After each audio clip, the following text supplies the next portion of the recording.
அனைவருக்கும் இனிய மாலை வணக்கம். ஐயனடார் ஜானகி அம்மாள் கல்லூரி தமிழ்துறை சார்பாக நிகழக்கூடிய நூல் வாசிப்பு முற்றம் நிகழ்வு 283.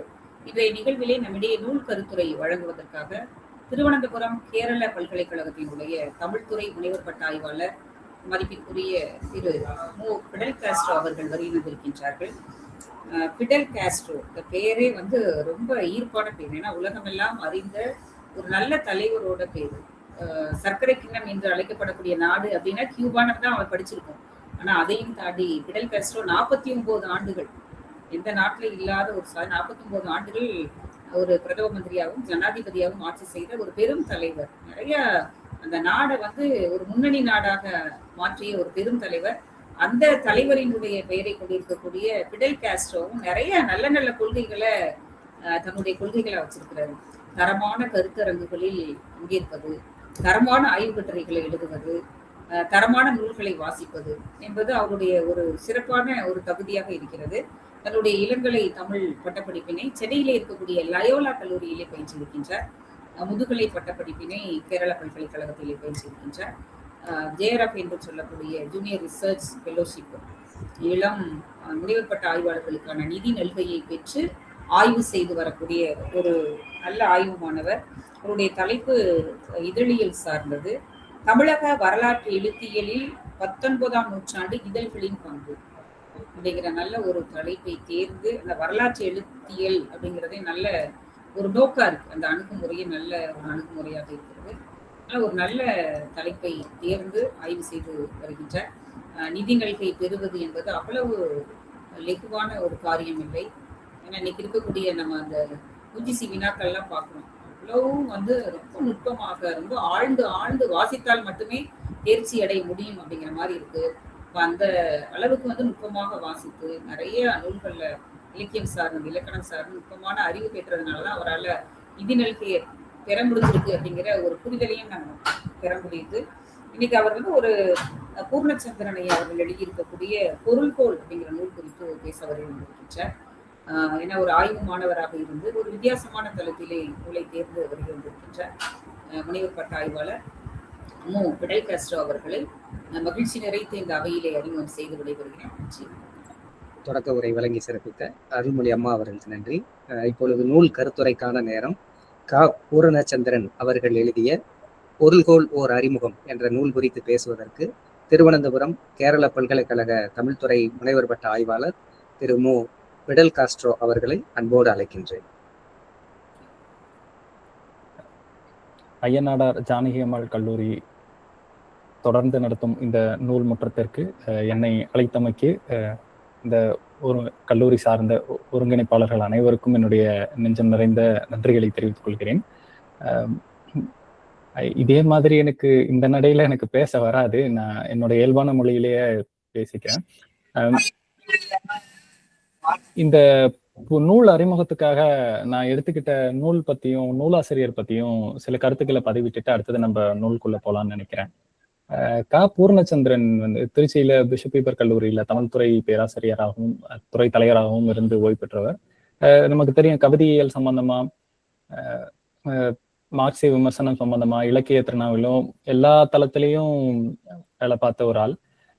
அவரோட இந்த பொருள்கோள் புத்தகம் நான் ஏன் எடுத்திருக்கேன், இப்போ மற்ற நிறைய நூல்கள் இருக்கும்போது இந்த நூலை நான் தேர்ந்தெடுக்கிறதுக்கு காரணம் என்னன்னா, போன வாரம் ஒரு ஆய்வு கட்டுரை எழுத நேர்ந்தது. அப்போ ஹெர்மனோட்டிக்ஸ் பொருள்கோளியல் சம்பந்தமா எழுதும்போது இது சம்பந்தமான நூல்கள் தமிழ்ல இருக்கா அப்படின்னு பார்க்கும்போது 2021 பூர்ணச்சந்திரன் ஐயா எழுதின இந்த பொருள்கோள் ஒரு அறிமுகம் தான் முதல் நூலா இருக்குது தமிழுக்கு. ஆனா பொருள்கோள் சம்பந்தமான ஒரு தொடர்ச்சியான ஒரு செழுமையான இலக்கண மரபு நம்ம தமிழ் சமூகத்துல இருக்கும்போது ஆனா அது ஒரு தனித்துறையா வளரல அப்படின்றதுதான் யதார்த்தமா இருக்குது. அப்போ மேற்குலகில இது ஒரு தனித்துறையா தோன்றி வளர்ந்து இன்னைக்கு ஒரு பேசு பொருளா இருக்குது. ஆனா தமிழ்ல இப்பதான் அது அறிமுகம் ஆகுதுன்னும் போது இது சம்பந்தமான ஒரு கருத்தரங்கு உலக தமிழ் ஆராய்ச்சி நிறுவனத்துல நடந்தது. அங்க தொல்காப்பியர் ஆய்வு இருக்கையில இருக்கக்கூடிய பேராசிரியர் சதீஷ் அவர் தான் இந்த நிகழ்வை ஒருங்கிணைக்கும் போது பூர்ணச்சந்திரன் ஐயா ஒரு டாக் கொடுத்திருக்காரு.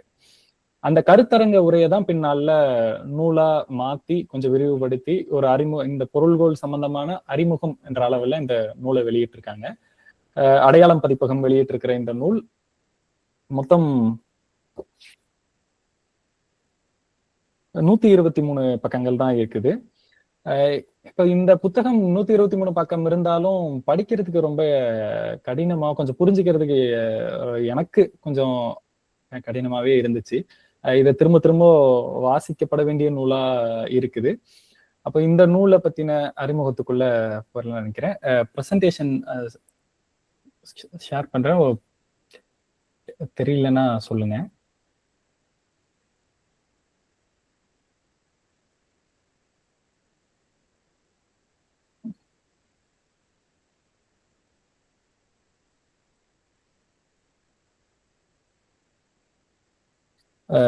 முதல்ல சில கேள்விகள்ல இருந்து போலாம்.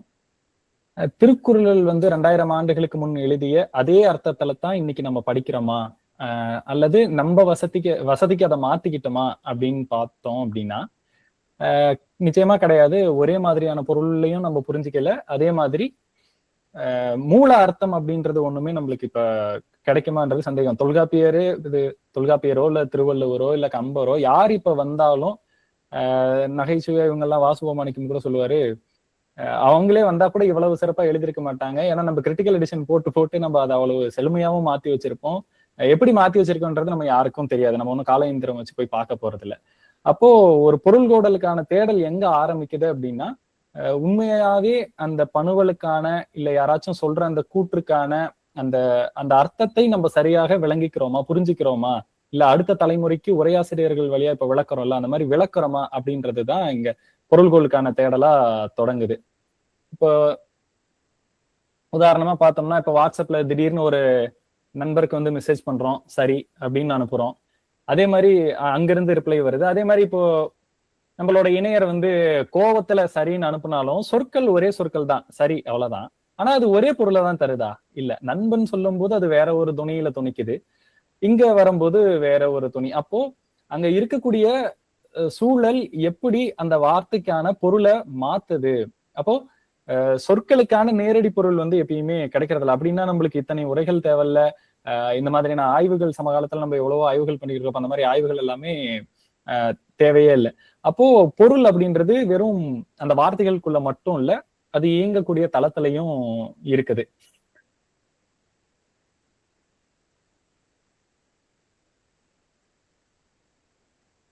சரி, அப்போ பொருள்கள்னா அப்போ ஒரு துறையா எப்படி புரிஞ்சுக்கிறது அப்படின்னா, இது வந்து முதல்ல மேற்குல இருந்து அதுக்கப்புறம் தமிழுக்கு வந்துடலாம். ஆசிரியர் அந்த மாதிரி தான் நூல் அமைச்சிருக்காரு. கிரேக்க கடவுள் ஹெர்மிஸ்னு ஒருத்தர் இருக்கிறாரு. அவருக்கு வேலை என்னன்னா, கடவுள் என்னென்னலாம் சொல்றாரோ அதை எல்லாத்தையும் எடுத்துட்டு வந்து மனிதர்கள் கிட்ட சொல்றதும் அதை விளக்குறதும் ஹெர்மிஸ் தான். அவர் தான் வந்து மொழியின் கடவுள் அப்படி எல்லாமே சொல்லுவாங்க. அப்போ அவரோட பேரை அடியா வச்சுதான் ஹெர்மனோட்டிக்ஸ் அப்படின்ற வார்த்தை வந்து உருவாக்கப்பட்டுச்சு. தமிழ்ல வந்து பொருள்கோள் அப்படின்ற வார்த்தைக்கு ஒரு நிகரான சொல். அப்போ இந்த பொருள் கொள்ளுதல் அப்படின்றது எப்படி இருக்கும்னா, முதல்ல ஒரு பணுவல், இப்ப தொல்காப்பியம் இருக்குதுன்னா இல்ல சங்க இலக்கியம் இருக்குதுன்னா அந்த மூல பணுவல். அதுக்கப்புறம் அதை புரிஞ்சுக்கிட்டு நமக்கு யாராச்சும் விளக்கி சொல்லுவாங்க, இந்த ரொம்ப நீண்ட காலம் அதை தாண்டி நம்ம வந்ததுனால. அப்போ அந்த பொருளை பெற்று அது எந்த ஊடகமா உரைகள் வழியா இப்ப நமக்கு வருது அப்படின்னா அந்த உரைகள் வந்து மீடியமா இருக்கும். அடுத்தது வந்து ரீடர், ஒவ்வொரு காலகட்டத்திலையும் அதை போய் அணுகிற அந்த ரீடர். இப்படியான ஒரு முக்கோண விதிகளுக்குள்ளதான் இந்த பொருள்கள் அப்படின்றது நிகழுது. இப்போ மேற்கத்திய மரபும் தமிழ் மரபும் எப்படி இணையுது அப்படின்னு பாக்குறதுக்கு முன்னாடி ஒரு சின்ன கருத்தை ஒண்ணு சொல்லிடணும்னு நினைக்கிறேன். இதுக்கு புத்தகத்துல அறிமுகம் உரை வந்து தமிழ் உரை மரபும் பொருள்கோளியலும் அப்படின்ட்டு அந்த நூலுக்கான அறிமுக உரை சதீஷ் ஐயா அவர்கள் கொடுத்திருப்பாங்க. அதுல வந்து அவர் சொல்லுவாரு, என்னன்னா இப்போ நம்ம சமகாலத்துல என்ன பண்ணிருக்கோம் அப்படின்னா, உரையாசிரியர்களோட கருத்தை வந்து நேரடியா மூலத்தோட வச்சு வாசிக்கிற மரபு தான் இப்ப நம்ம தமிழ் மரபுக்குள்ள வந்து அதிகப்படியா நடக்குது. அப்போ இந்த உரைய வாசிச்சு புரிஞ்சுக்கிட்டு அதுல இருந்து அந்த காலகட்டத்துக்கான சூழல்களை எல்லாத்தையும் நீக்கம் பண்ணிட்டு திரும்பவும் மூலத்தை அணுகக்கூடிய முயற்சி வந்து இங்க நடக்குதான்னு பார்த்தா ரொம்ப கம்மியா தான் நடக்குது. அப்போ பொருள்கள்ன்றது என்ன ஆகுதுன்னா, அப்ப நீங்க நம்ம வந்து உரைய முதல்ல உள்வாங்கிக்கணும், உரைகள் வழியா அதை கடந்து போய் மூலத்தையும் உள்வாங்கிக்கணும். ஆனா தமிழ்ல இந்த மாதிரி முன்னெடுப்புகள் வந்து ரொம்ப கம்மியா இருக்குது. பொருள்கோள் சம்பந்தமா வர முதல் புத்தகமே இதுதான் அப்படின்றதையும் அவரு பதிவு பண்ணிட்டு போறாரு. சரி, அப்போ இந்த இந்த இந்த நூல் வழியா நம்மளுக்கு மேற்குலகுல என்னென்னலாம் தெரிய வருது அப்படின்னா, முதல்ல இவங்க எப்பயுமே ஒரு கிளாசிக்கான ஒர்க்குக்கு தான். இப்ப நம்ம தமிழ்ல வந்து பாட வேறுபாட்டு ஆய்வுகள் எல்லாமே பார்ப்போம். அப்ப அது எங்க இருந்து வந்துச்சு அப்படின்னா, முதல்ல பைபிளுக்கான மூலபாட திறனாய்வு தான் முதல்ல நடந்தது. அதை ஒட்டித்தான் இந்தியாவுல மகாபாரதத்துக்கு நடந்திருக்கும். அந்த செமினாருக்கெல்லாம் போயிட்டு வந்துட்டு தான் தமிழ்ல வந்து வாயை சுப்பிரமணியம், இப்ப தேப்போ மீனாட்சி சுந்தரம் பிள்ளை, இவங்க மீனாட்சி சுந்தரனார் இவங்க எல்லாமே ஆரம்பிப்பாங்க. இப்ப அதே மாதிரி இதுவும் பைபிள்ல இருந்து தான் ஆரம்பிக்குது. இப்ப பைபிளுக்கு வந்து காலம் காலமா புதிய புதிய சுவிசேஷங்கள்லாம் எழுதிக்கிட்டே வரும்போது ஒரு கட்டத்துக்கு மேல இந்த மறுமலர்ச்சி கால வந்து என்ன பண்ண வைக்குதுன்னா, பைபிளை ஒரு நூலா, அதை ரொம்ப ஹோலி ஸ்கிரிப்டா புனித நூலா பார்க்காம அதுவும் ஒரு நூல் தான். அப்போ அந்த நூல் உண்மையாகவே என்னத்தை தான் நம்மளுக்கு கடத்த முற்பட்டிருக்கு அப்படின்னு விளங்கிக்க ஆரம்பிக்கும் போது தான் பைபிள்ல இருந்துதான் இந்த பொருள்கோளியல் அப்படின்ற இந்த துறை வந்து அவங்களுக்கு ஹெர்மனோட்டிக் ஸ்டார்ட் ஆயிருக்கு. அதுக்கப்புறம் கொஞ்சம் கொஞ்சமா அந்த புனித நூல்ல இருந்து கடந்து இலியட், ஒடிசி இந்த மாதிரியான ஒரு பழமையான நூல்களுக்கு எல்லாமே மூல ஆசிரியர் எதைத்தான் சொல்லியிருப்பாரு. அப்ப இது அணுகிறதுக்கான சரியான மெத்தடாலஜி என்ன, ஓகே அதை நம்ம அணுகணும்னு முற்படுறோம். அப்படி முற்படும் போது நம்ம என்னென்ன எல்லாத்தையும் கவனத்துல கொள்ளணும், என்னென்ன கேள்விகளை எழுப்பணும், என்னென்ன பதில்களை நம்ம வந்து பெறணும் அப்படின்னும் போது முக்கியமா வரலாறு இங்க ஒரு முக்கியமான கூறா இருக்குது. அப்ப எந்த காலகட்டத்துல அந்த பணுவல் வந்துச்சு, அந்த பிரதி வந்துச்சு, அப்ப அந்த பணுவல் எழுப்பப்படுறதுக்கான காரணம் என்ன, அதுக்கப்புறம் அது யாரை நோக்கி அந்த நூல் வந்து எழுதப்பட்டது, அப்ப அதுக்கான வாசகரும் தெரிஞ்சாதான் இப்படியாக எல்லாம் போக முடியும் அப்படின்ற ஒரு மெத்தடாலஜி அவங்க கொஞ்சம் கொஞ்சமா ஃபார்ம் பண்ணிட்டு வராங்க. அப்போ அதுல ரொம்ப முக்கியமான ஆட்களை மட்டும் நம்ம இப்போ ஒரு கொஞ்சம் பேரை பார்ப்போம். எர்னஸ்டி என்ன சொல்றாருன்னா, வேறு எந்த பணுவலும் போல விவிலியத்திற்கும் பொருள் காண வேண்டும், பொருள் கொள்வதில் முழுமை நோக்க வேண்டும். அப்ப முழுமையா நம்ம பொருளை புரிஞ்சுக்கிட்டா தான் அதை நம்ம விளக்க முடியும். அப்போ இந்த ஹோலி அப்ரோச் அப்படின்றது அங்க விவிலியத்துல இருந்து தொடங்குது. ஆனா அதுக்கு வந்து நிறைய எதிர்ப்புகள் இருந்துச்சு மேற்கு உலகுல. என்னன்னா, ஒரு புனித நூலை நீங்க எப்படி வந்து விளக்கலாம், அப்படியெல்லாம் புனித நூலை விளக்கிட முடியாது, அந்த மாதிரியான எதிர்ப்புகள், கடும் எதிர்ப்புகள் வந்துச்சு. ஆனா அப்படியே இங்க நம்ம தமிழுக்குள்ளேயோ இல்ல சமஸ்கிருதத்துக்குள்ளேயோ பார்த்தோம்னா, எந்த அளவுக்கான உரை நூல்கள் எல்லாம் எழுதோ அந்த அளவுக்கு தான் அந்த நூலோட புனிதத்தன்மை அப்படின்றது நிறுவப்படும். அப்போ முரணாத்தான் இருக்கும் தமிழ் உலகமும் மேற்குலகமும் இந்த மாதிரியான சில விஷயங்கள்ல. கிபி 5ஆம் நூற்றாண்டுல தான் மேற்குலகில் வந்து முதல்ல உரைக்கான ஒரு வரலாறே தொடங்குது. ஆனா தமிழ்ல நம்ம தொல்காப்பியத்துல பார்ப்போம், ரொம்ப முன்னாடி இருந்தே இருக்குது. அதே மாதிரி இறையனார் அகப்பொருள் தனியா உரைய வந்து தனி நூலாவே பாவிக்கிற ஒரு இடம் வந்து தமிழ்ல முன்னாடியே வந்துருது. அப்போ இந்த உரை எழுதுற காலம் எல்லாமே கிட்டத்தட்ட இந்த பொருள்கோளியல் அடிப்படையில தான். எப்படி வந்து மூல நூல் ஆசிரியர் என்ன சொல்லியிருப்பார் அப்படின்னு. அப்ப இங்கேயும் அந்த மாதிரி சொல்றாங்க, அதை வந்து வெர்னாக்குலர் பீரியட்னு சொல்லியிருப்பாங்க. அப்ப அதே மாதிரி தொல்காப்பியர் என்ன சொல்லியிருப்பாரு தமிழ் மரபுல அப்படின்னா, உள் நின்று அகன்ற உரை வேண்டும். அப்ப அந்த பணுவலுக்குள்ளேயே தோய்ந்து போனாதான் நம்மளால அதுக்கான உரையை வந்து எழுத முடியும், அப்ப முதல்ல புரிஞ்சிக்க முடியும். அப்ப பாரதியார் சொல்லுவார்ல, தெளிவுறவே அறிந்திடுதல், தெளிவு தர மொழிந்திடுதல். அப்ப அந்த மாதிரி நம்ம தெளிவு தர மொழியணும் அப்படின்னா, விளக்கணும் அப்படின்னா முதல்ல நம்ம புரிஞ்சுக்கிறது தான் ரொம்ப அடிப்படை. இப்ப புரிஞ்சுக்கிறதுக்கு என்னெல்லாம் வேணும் அப்படின்ட்டு அடுத்தது ஸ்லியர் மேக்கர் அப்படின்னு சொல்றாரு. அவர் தான் வந்து பொருள்கோளியலின் தந்தை.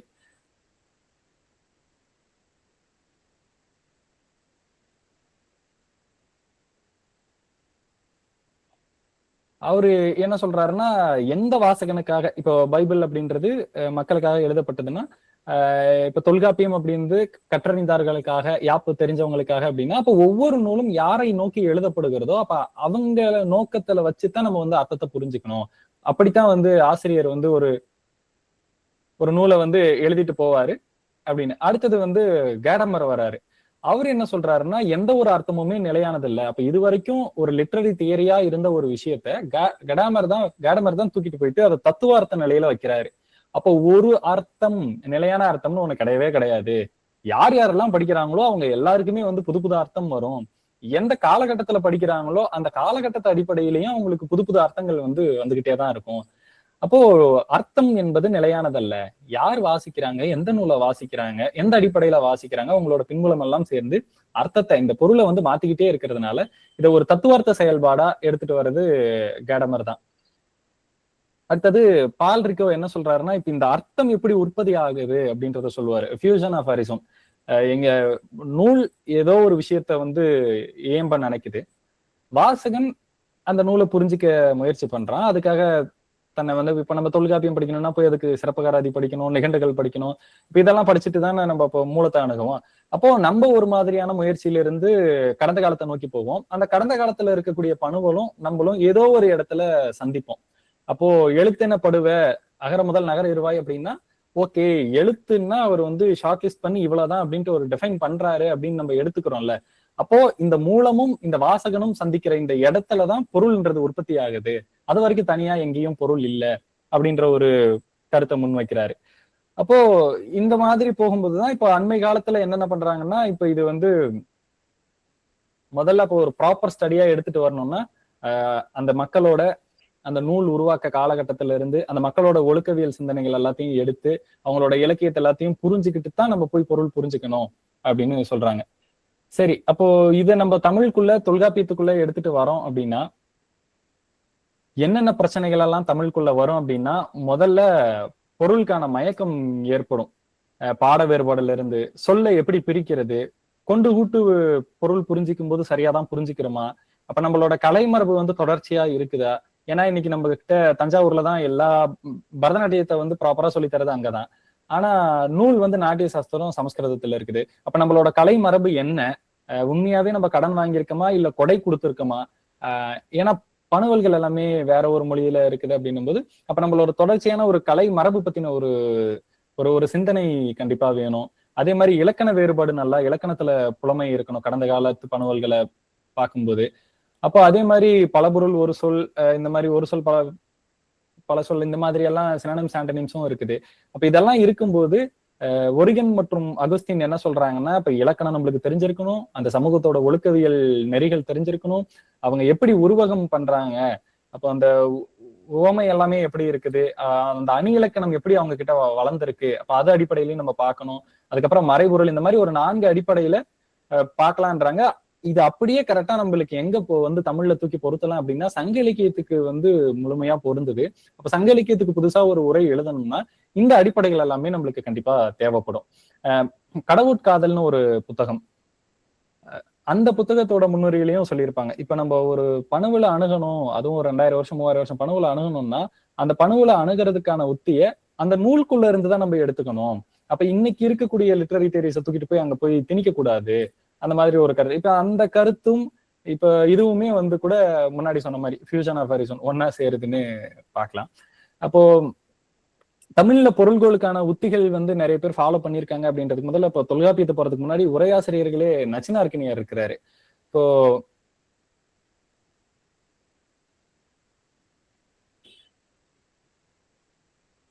சங்க இலக்கியத்துல வந்து ஒரு பாடல், கொக்கினுக்கு ஒழிந்த பீம்பளம் கொக்கின் அப்படின்ட்டு, கொக்கு வந்து அமர்ந்ததால அந்த மரத்துல இருந்து மாம்பழம் கீழே விழுந்துச்சு அப்படின்னு பொருள் வந்து மரபார்ந்து சொல்லிட்டு வராங்க.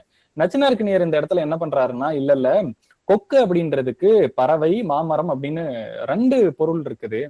அப்போ மரத்திலிருந்து மாம்பழம் கீழே விழுந்தது அப்படின்றதுதான் சரியா இருக்கும் அப்படின்னு சொல்லி இதுவரைக்கும் முன்னாடி சொல்லப்படுற விளக்கங்களை கூட வேற ஒரு உண்மையை வச்சு இந்த உண்மையை நிறுவுறாங்க. அப்ப இந்த மாட்டேறுதல் உத்தி அப்படின்றதும் பொருள்கொள்ள ரொம்ப முக்கியமான ஒண்ணு. ஏன்னா ஒரு காலகட்டம் முடிஞ்சு அடுத்த காலகட்டத்துல நம்ம இந்த மாதிரி ஒரு விளக்கம் கொடுக்க முற்படும் போது பழைய விளக்கங்கள்ல இருக்கக்கூடிய போதாமைகளை அல்லது முரண்பட்ட கருத்துக்கள் எல்லாத்தையும் இந்த மாதிரி உத்திகளை பயன்படுத்தித்தான் நம்ம குறித்த பொருளை நிலைத்து நாட்ட வேண்டும். அப்ப இந்த ஒரு மரபு அப்ப தமிழுக்குள்ள இருக்குது. அடுத்தது சரி, அப்ப முழுமையா ஒரு பொருள்கோள் தியரியை வந்து தமிழ்ல உண்டு பண்ணணும் அப்படின்னா நம்ம எங்க போகணும் அப்படின்னா தொல்காப்பியத்துக்குள்ளதான் போய் ஆகணும். ஏன்னா இப்ப தொல்காப்பியம் வெறும் இலக்கண நூல் மட்டும் இல்ல, அது ஒரு பொருள்கள் வழிகாட்டியாவும் இருக்குது. அப்போ ஒட்டுமொத்தமா நம்ம தமிழ் இலக்கண நூல்கள் எல்லாத்தையுமே எடுத்துக்கிட்டோம்னா தொல்காப்பியம் ஒரு பக்கம் இருக்கும், மற்ற எல்லா இலக்கண நூல்களும் மறுபக்கம் இருக்கும். காரணம் என்னன்னா தொல்காப்பியத்தை அடிப்படையா வச்சு எழுந்ததெல்லாம் பின்னாடி வந்த நூல்கள், இல்ல வேற வேற பண்பாட்டு கலப்பினாலேயோ இல்ல ஆதிக்கத்தினாலேயோ இல்ல ஒரு இன்ஸ்பிரேஷன்னாலேயோ எப்படியாச்சும் வருது. ஆனா தொல்காப்பியம் அப்படிப்பட்டது கிடையாது. அதே மாதிரி பின்னாடி கிறித்துவ பாதிரியார்கள் எல்லாம் வந்து எழுதுற இலக்கண நூல்களுமே எப்படின்னா மொழியை கத்துக்கிறதுக்காக கத்துக் கொடுக்கறதுக்காக அந்த அடிப்படையில எழுதப்பட்ட இலக்கண நூல்கள். அப்போ தமிழுக்குள்ள ஆல்ரெடி இருக்கிற ஒரு இலக்கண மரபுக்குள்ள புதிதாக ஒரு மரபை சேர்த்துவதற்காக எழுதப்பட்ட பணுவல்களும் இலக்கண நூல்களும், அதுக்கப்புறம் மொழியை கற்றல் கற்பித்தல் இதுக்காக எழுதப்பட்ட பனூல்களும் தான் அதிகமா இருக்கிறதுனால தொல்காப்பியம் வந்து இதுல இருந்து ரொம்ப தனியா இருக்குது. அது கிட்டத்தட்ட தமிழுக்கான ஒரு தனி மெய்யியல், ஒரு தத்துவ கட்டமைப்போட இலக்கண தர்க்கத்தோட எழுதப்பட்ட நூல் தொல்காப்பியம் அப்படின்றதுனால இந்த நூலுக்குள்ளதான் நம்ம எந்த துறை சார்ந்து நம்ம பயில்றோம் அப்படின்னாலும் அங்க போக வேண்டியதா இருக்குது. மானுடவியல் சார்ந்து அதுக்குன்னு இப்போ கெமிஸ்ட்ரி, பிசிக்ஸ் அதெல்லாம் வருமோ இல்லையோ, ஆனா மானுடவியல் சார்ந்து நம்ம எந்த ஒரு கூறுகளை படிக்கணும், தனித்துறையா படிக்கணும்னாலும் அதுக்கு தொல்காப்பியம் ரொம்ப முக்கியமான ஒண்ணா இருக்கு. அப்ப எழுத்ததிகாரம் என்ன பண்ணுது? ஒரு மொழியில இருக்கக்கூடிய ஒட்டுமொத்த மொழி அமைப்பையும் ஒலியனா பிரிச்சு நம்மளுக்கு அடுக்கி சொல்லிடுது. அடுத்தது இந்த எழுத்துக்கள் எல்லாம் சேர்ந்த சொல்ல வந்து முன்னாடியே சொன்ன ரெகுலரா பாத்துக்கிட்டே இருக்கிற மாதிரி மக்களோட கருத்து பரிமாற்றம், இந்த பேச்சு மொழிகள் எல்லாத்தையுமே பதிவு பண்ணுது. இப்ப இந்த பேச்சு மொழியில என்னன்னா வழக்கு மட்டும் வரல, வழக்காறுகளும் சேர்ந்துதான் வருது. அது ரொம்ப முக்கியமான இடம், ஆசிரியர் குறிப்பிட்டு போவாரு. அதே மாதிரி இப்ப பொருள் இது வரைக்கும் வந்து மக்கள் பேசுற பேச்சு மொழியை வச்சு இருக்கிற இலக்கிய சான்றுகளையும் வச்சு என்னென்ன வார்த்தைகள் எல்லாம் இருக்குது, அதை எப்படி எல்லாம் பயன்படுத்திக்கிறோம், எப்படி எல்லாம் வகை தொகை பண்ணலாம் அப்படின்றது. ஆனா இந்த பொருளதிகாரம்ன்றது இலக்கியத்தோட ஆழமான பொருளை புரிஞ்சுக்கிறதுக்காக இருப்பதால, அப்ப இலக்கியம் படைக்கிறதுக்கு மட்டும் இல்ல, அந்த இலக்கியத்தை புரிஞ்சுக்கிறதுக்காகவும் இந்த பொருளதிகாரம் இருப்பதால இது வந்து படிச்சவங்க இன்னும் ரொம்ப கூடுதலா அதை புரிஞ்சுக்கிறதுக்காக, கற்றோர் இன்பம் அந்த இடத்துக்காக இந்த நூல் வந்து பொருளதிகாரம் கட்டமைக்கப்பட்டிருக்கு. இப்ப இந்த இதுல இருக்கிற பாயிரமே நூலோட எல்லையையும் நோக்கத்தையும் வரையறுக்குது. அப்ப பாயிரம் அப்படின்றது அந்த நூல் பத்தின வெறும் முன்னுரை அப்படின்ற இடத்துல இல்லாம அந்த நூலோட நுவல் பொருள் என்ன, அது யாரை நோக்கி எழுதப்படுது, அப்ப அந்த நூலோட எல்லைகள் என்ன, என்னென்ன எல்லாத்தையும் பேச போகுது அப்படின்னும் போது தொல்காப்பிய சிறப்பு பாயிரமே நம்ம தனியா எடுத்து ஸ்டடி பண்ணலாம். அப்ப தனியா ஸ்டடி பண்ணும்போது என்ன ஆகுது, அப்போ தொல்காப்பியம் வந்து என்னென்ன எல்லாத்தையும் சொல்லுதுன்னா, முதல்ல நிலை எல்லைகளை சொல்லுது. தமிழ் கூறும் நல்லுலகம்னா அப்ப வடவேங்கடத்துல இருந்து தென்குமரி வரைக்கும். ஓகே, அப்ப ஆய்வுக்கான பொருளை என்னத்தை எடுக்குது, எழுத்து, சொல், பொருள் இது எல்லாத்தையும் முறைப்பட எண்ணி இப்படி எல்லாம் போகும்போது அப்போ ஒரு பக்காவா ஒரு ஆய்வேடு எப்படி இருக்கணும் அப்போ அப்படின்றதுக்கான ஒரு முன் உதாரணமா தான் எடுத்துக்கொண்ட கருதுகோள் என்ன, அதுக்காக எடுத்துக்கிட்ட தரவுகள் என்ன, அந்த இதை வந்து கரெக்டா மெய்ப்பிச்சுட்டோமா, அதுக்காக எல்லா தர்க்க அடிப்படையில நம்ம அதை வந்து விவாதிக்கிறோமா, அப்போ முன்னோர் மரபுல இருந்து புது மரபை சேர்த்தும் போது எப்படி எல்லாம் நம்ம சேர்த்துறோம், அப்ப இந்த மாதிரியான எல்லா விஷயங்களையும் தொல்காப்பியம் அப்படின்ற ஒரு முழு கட்டமைப்பான ஒரு நூல் வந்து சொல்லுது. அப்ப முழு கட்டமைப்பா இருக்கிறதுனாலேயே இது வந்து ஒரு ஸ்ட்ரக்சர் பேஸ்டு ஒர்க்கா நூலா அப்படின்னு பார்த்தோம்னா அதுவும் கிடையாது. தொல்காப்பியம் அமைப்பை பேசுற அதே நேரத்துல அதுக்குள்ள இருக்கிற எல்லாத்தையும் மொழியால மட்டுமே விளங்கிக்க முடியாது, எழுத்துக்களால பணுவல்ல மட்டுமே விளங்கிக்க முடியாது. அப்ப இறைச்சிதானே பொருட்புறத்ததுவே அப்படின்னு சொல்லிட்டு போவாரு. அப்போ இந்த மாதிரி பொருள் அப்படின்றது நூலுக்குள்ள மட்டும் இல்ல, நூலுக்கு வெளியேயும் இருக்குது. அப்போ அவரு பயன்படுத்துற 4 வகை உத்திகள் அப்படின்றது பொருள்கோள் உத்திகள் வந்து நூலுக்குள்ள இருக்கிற சொற்களை மாத்தி போடுறது, இந்த மாதிரி எல்லாம் இருக்கும்போது இந்த பொருள்கோள் ஒரு மாதிரியாகவும், ஆனா இதை நம்ம முழுமையா ஒரு நூலை புரிஞ்சுக்கணும்னு வரும்போது இந்த உள்ளுரை இறைச்சி எல்லாம் எப்படி பயன்படுது அப்படின்னு இப்ப உள்ளுரை இறைச்சி நம்மளுக்கு தெரியும். அப்போ நூலுக்கு உள்ள நின்று விளக்குதல் அப்படின்றது உள்ளுரையாகவும், அந்த நூல்ல இருக்கக்கூடிய அந்த வார்த்தைகள்ல இருக்கக்கூடிய பொருளை வந்து நம்ம வெளியே வச்சு புரிஞ்சிக்க முடியும். அப்ப வாசக சுதந்திரம் வந்து எந்த பொருளை வேணாலும் நம்ம தேர்ந்தெடுத்துக்கலாம், தவிர்க்கலாம் அப்படின்ற ஒரு வாசக சுதந்திரத்தையும் தரக்கூடிய ஒரு பணுவலா நம்மளோட பழந்தமிழ் பிரதிகள் இருக்குது.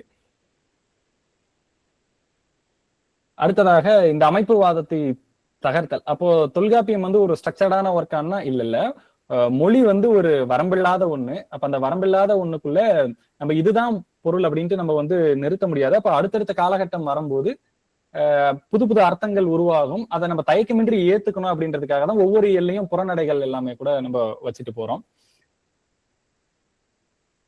அப்போ இந்த பொருள்கோள் அப்படின்றது பொருள் கொள்ளும் செயல்முறை தான். நம்ம எப்படி பொருளை புரிஞ்சுக்கிறோம், அப்ப அதுக்கு என்னென்ன அணுகுமுறைகள் எல்லாம் இருக்குது, அப்ப இந்த எல்லா அணுகுமுறைகளையும் நம்ம பயன்படுத்தலாம். ஆனா இதுதான் அப்படின்னு வரையறுக்க முடியும், டிஃபைன் பண்ணி இதுதான் அப்படின்னு நம்மளால நிறுத்த முடியாது. அப்படி நிறுத்தணும் அப்படின்னா அது வந்து ஒரு வரையறைக்குள்ள நின்றோம், அது வந்து அடுத்தடுத்த கட்ட பொருள் உற்பத்திக்கு தடையா அமைஞ்சிரும். அப்போ ஒரு பொருள் கொள்ளும் செயல்முறைன்றது ஒரு முடிவற்ற ஒன்றுதான். இது வந்து நூலுக்கான இறுதி அர்த்தம் அப்படின்னு எல்லாம் எதுவுமே வரையறுக்க நம்மளால முடியாது, எல்லாமே தற்காலிகம் தான் அப்படின்ட்டு ஐயா சொல்லிட்டு போறாரு.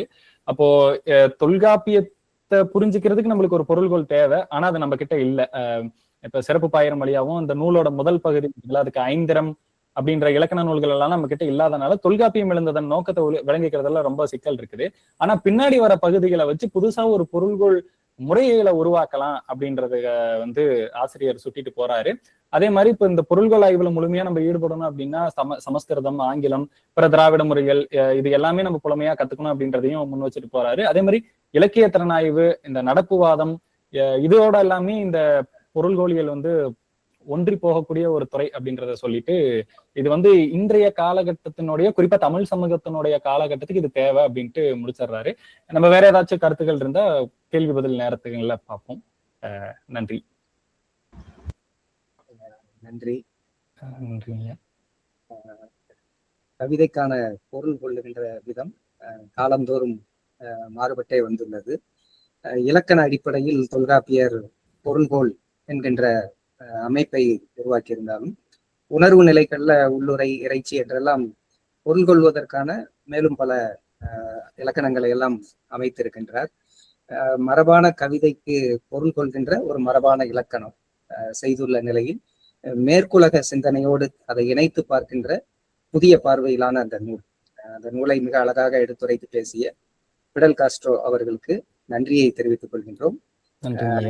நன்றி. இந்த நிகழ்வு குறித்து கருத்துரை வழங்குவதற்கு மலேசியாவை சார்ந்த குணசீலன் சுப்பிரமணியன் ஐயா அவர்களை அன்போடு அழைக்கின்றேன். அனைவருக்கும் இனிய மாலை வணக்கம். முதல்ல பிடல் காஸ்ட்ரோ அவர்களுக்கு என்னுடைய பாராட்டுகளும் வாழ்த்துக்களும் தெரிவித்துக் கொள்கின்றேன். காரணம், ஒரு இளைஞர், ஒரு இளைய வயது நினைக்கிறேன். இவர் இந்த தியோரி அண்ட் மெத்தடாலஜின்னு சொல்லப்படுகிற அந்த என்ன சொல்லுவாங்க கோட்பாடியல், முறைமையியல் தொடர்பான ஒரு நூலை தேர்வு செய்து அது நம்முன் இங்கு படைத்திருப்பது உண்மையிலேயே பாராட்டுக்குரியது. இக்கால இளைஞர்களுக்கு, குறிப்பாக மாணவர்களுக்கு இவர் ஒரு முன்னோடியாக இருப்பார் எப்படி நாம் சொல்லலாம்.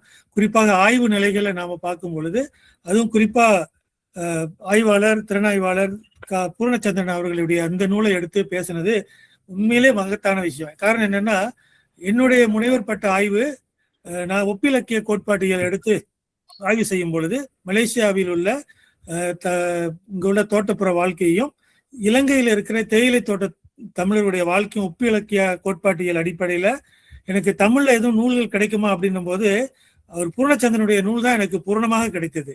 அவருடைய அந்த தமிழ் நூலை படித்துதான் நான் நிறைய விஷயங்களை தெரிந்து கொண்டேன். அந்த வகையில அவரை மீண்டும் நம்முடைய களத்திற்கு கொண்டு வந்த பிடல் காஸ்ட்ரோ அவர்களுக்கு என்னுடைய வாழ்த்துக்களும் பாராட்டுகளும். உண்மையிலே நிறைய செய்திகள், இது குறிப்பா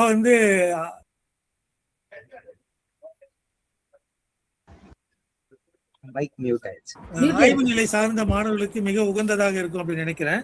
அவர் சொன்ன பல விஷயங்கள் மீண்டும் பார்க்க வேண்டிய விஷயம்தான். இந்த சரி என்பதுல தொடங்கி அவர் கொண்டு வைத்த அந்த விஷயங்கள், குறிப்பா அந்த உன்னின்று அகன்ற உரை அப்படிங்கிற விஷயம், தொல்காப்பியம் சொன்ன அந்த செய்திகள், இதெல்லாமே உண்மையிலே நம்ம உள்ளார்ந்து பார்க்க வேண்டியது.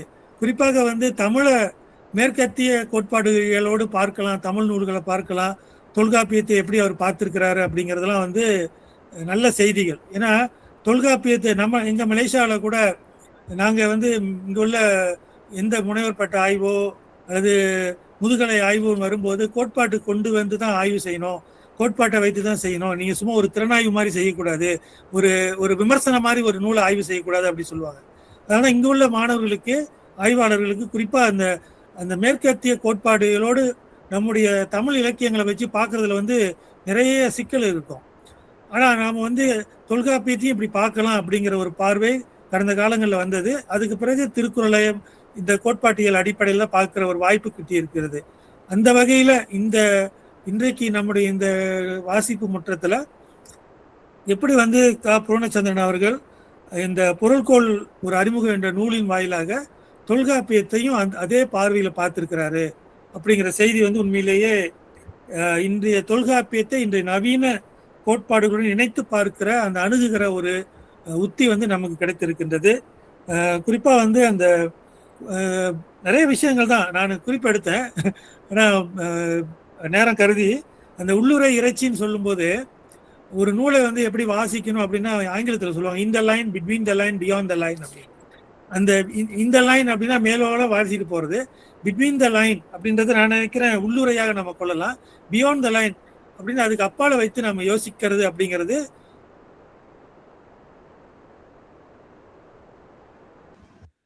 தொல்காப்பியமும் இந்த line between the line beyond the line சொல்லி இருக்கு அப்படிங்கிற ஒரு செய்தி நமக்கு கிடைக்குது. அதே வேளையில நூல் யாரை நோக்கி எழுதப்பட்டதோ அவருடைய சூழலிருந்து தான் ஒரு நூலை பார்க்கணுன்ற செய்தியும், அதே அர்த்தம் நிலையானதல்ல, அது மாறக்கூடியது என்பது எப்பயுமே நாம் ஒவ்வொரு நூலையும் மறுவாசிப்புக்கு உட்படுத்தி கொண்டே இருக்க வேண்டும். ஒவ்வொரு முறை வாசிக்கும் போது ஒரு புதிய செய்தி நமக்கு கிடைக்கும் என்ற செய்தியும், நிறைய தகவல்கள், உண்மையிலேயே நிறைய விஷயங்களை நம்மோடு பகிர்ந்து கொண்ட பிடல் கஸ்ட்ரோ, உலகம் அறிந்த தலைவர், இந்த கேரள மண்ணில் இருந்து, ஏன் அவருக்கு அந்த பேர் வந்திருக்குன்னா கேரள மண், அப்படி அந்த ஒரு சூழல்ல கேரள மண்ணிலிருந்து நமக்கு ஒரு நல்ல தமிழ் நூலை அறிமுகம் செய்த பிடல் கஸ்ட்ரோவுக்கு மீண்டும் மலேசிய மண்ணிலிருந்து என்னுடைய வாழ்த்துக்களையும் பாராட்டுகளையும் நன்றியும் தெரிவித்துக் கொள்கின்றேன். நன்றி, வணக்கம். நன்றிங்க ஐயா. கருத்துரை வழங்கி சிறப்பித்த குலசீலன் சுப்பிரமணியன் ஐயா அவர்களுக்கு நன்றி. நிறைவாக நன்றி உரை வழங்குவதற்கு தமிழ்துறை உதவி பேராசிரியர் சிவஞானம் அவர்களை அன்போடு அழைக்கின்றோம். அனைவருக்கும் வணக்கம். சிவகாசி ஐயனடார் ஜானகி அம்மாள் கல்லூரியின் தமிழ்துறை சார்பாக நிகழும் பன்னாட்டு அளவிலான நூல் வாசிப்பு மற்றும் நிகழ்வு 283. இந்நிகழ்வினை நாங்கள் தொடர்ந்து நடத்துவதற்கு அனுமதி அளித்த எம் கல்லூரி தாளாளர், முதல்வர் உள்ளிட்ட பெருந்தகைக்கு நன்றி. தொடக்க உரையாற்றி சிறப்பு விருந்தினரை அறிமுகம் செய்த முதுகலை தமிழ்துறை தலைவர் முனைவர் நா. அருள்மொழி அம்மா அவர்களுக்கு நன்றி. இளநிலை தமிழ்துறை தலைவர் முனைவர் தா. சந்திரகுமார் ஐயா அவர்களுக்கு நன்றி. இன்றைய நூல் கருத்துரையாளராக நம்மிடையே திருவனந்தபுரம் கேரள பல்கலைக்கழக தமிழ்துறை முனைவர் பட்ட ஆய்வாளர் திரு மு. பிடல் காஸ்ட்ரோ அவர்கள் கா. பூர்ணச்சந்திரன் எழுதிய பொருள்கோள் ஓர் அறிமுகம் என்னும் நூல் குறித்து சிறப்புரையாற்றினார். ஆசிரியர் குறிப்போடு தொடங்கியமை, நூல் தேர்வு குறித்து உரையாடியமை, அடையாள பதிப்பகத்தின் வெளியீடாக 123 பக்கங்களை கொண்ட பனவல், பொருள்கோளுக்கான தேடல் பயணத்தை எடுத்துரைத்தமை, சூழலுக்கான அடிப்படையில் வார்த்தையின் பயன்பாட்டினை சுட்டிக்காட்டியமை, எர்மிஸ் என்ற சொல்லுக்கான பொருள் விளக்கத்தை கூறியமை, முக்கோண விதிகளுக்குள் பொருள்கோள் நிகழ்வதாக எடுத்துரைத்தமை, மேற்கத்திய மரபினையும் தமிழ் மரபினையும் கூறியமை, உரை மரபிலிருந்து தோன்றியதாக பொருள்கோளை சுட்டியமை, பொருள்கோளின் தந்தையாக ஸ்லெய்யர் மேக்கர் பற்றி எடுத்துரைத்தமை, கடாமர், பால் ரிக்கோ குறித்து உரையாடியமை, அர்த்த மயக்கம் பற்றி சுட்டிக்காட்டியமை, மாற்றேறு உத்தி குறித்து கூறியமை, இலக்கண தர்க்கத்தோடு எழுதப்பட்டதாக தொல்காப்பியத்தை சுட்டியமை, உள்ளுரை இறைச்சி பற்றி எடுத்துரைத்தமை, பொருள் கொள்வது என்பது தற்காலிகமானதே என்று கூறியமை. இவ்வாறாக இந்நூலில் இடம்பெற்றுள்ள செய்திகளை சிறப்பாகவும் திறம்படவும் அழகுற எடுத்து கூறி உரையாற்றிய மு. பிடல் காஸ்ட்ரோ அவர்களுக்கு நன்றி. இந்நிகழ்வு குறித்து கருத்துரை வழங்கிய மலேசியாவை சேர்ந்த முனைவர் குணசீலன் சுப்பிரமணிய ஐயா அவர்களுக்கு நன்றி. தொடர்ந்து நூல் வாசிப்பு நிகழ்ச்சியில் பயணிக்கின்ற மலேசியாவை சேர்ந்த முனைவர் அருள்நாதன், திரு மேகவரன் ஜெகசன், சிங்கப்பூரை சேர்ந்த முனைவர் ரத்தின வெங்கடேசன், திரு கோவிந்தராஜன், திரு சவுந்தர பாண்டியன், திரு மேஜர் இளங்கோவன், திரு ஆறுமுகசாமி, திரு ராமசாமி ஐயா போன்றோருக்கும் நன்றி. இந்நிகழ்வில் இணைந்துள்ள உள்நாடு மற்றும் வெளிநாடு வாழ் தமிழ் ஆர்வலர்கள், பேராசிரியர்கள், ஆய்வு மாணவர்கள் உள்ளிட்ட அனைவருக்கும் நன்றி. கல்வி என்பது உலகை மாற்ற நீங்கள் பயன்படுத்தக்கூடிய மிக சக்தி வாய்ந்த ஆயுதம். அதற்கு புத்தகங்களே அடித்தளம் என்னும் சிந்தனை வரிகளோடு மீண்டும் அடுத்த நூல் வாசிப்பு முற்றத்தில் நல்லதொரு நூலோடு சந்திப்போம். நன்றி.